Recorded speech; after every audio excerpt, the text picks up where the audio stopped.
Dear brothers and sisters, it is said a couple went to dine at a restaurant.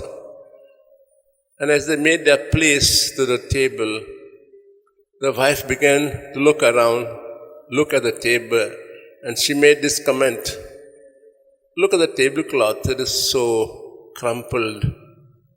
Then she saw the chairs, they're so dirty, I can see the dirt on the chairs.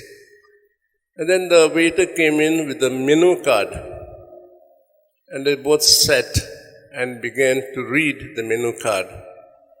And the wife began to make a lot of comments.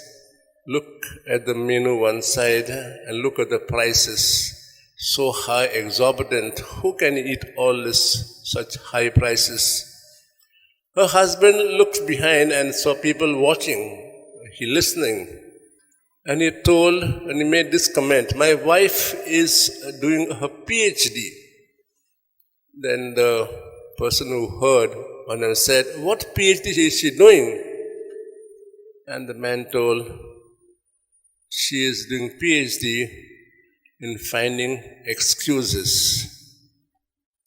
Many brothers and sisters, we heard in Gospel passage something similar. John came, Jesus came, and both they had their own way of coming. John came and went to the desert and wore clothing that was like adaptable to desert life. Ate what was there, available. And what did the people say? He has a demon. And Jesus came in all humility. He mingled with everyone. Sinners, tax collectors, ate with them, told about God's love, mercy. And what do people say? He is a glutton. So the two types of hearers are both only the same here. One, they say when John came to prepare the way for Messiah, repent, change your life. Look at him, he's a man. And then Jesus came, also spoke about repentance, but more of the love of God. And mingle everyone, a glutton. These people were unwilling to listen, either to John or to Jesus, and therefore they were unable to change their life. They remained hard as ever. But those who listened carefully and reflected on what was told to them, and even experienced the message, they changed.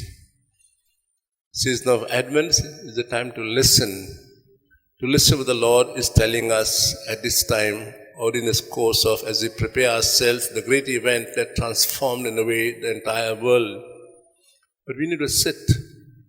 We may be too busy in making preparations for this big event. Do we take time off from all these events to sit before the Lord and listen to what He's saying and what He's asking us at this moment? To open wide our heart and look around and listen to the cries of humanity. Not just listen, to respond with love as how Jesus did when He saw humanity before Him.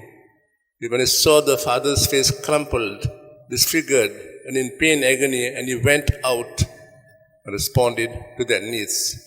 Can we at least try during these days to respond to the needs of people who are in need by doing some works of charity for them, so that they too will be able to celebrate the feast of Christmas just as how you would like us to celebrate this feast of Christmas?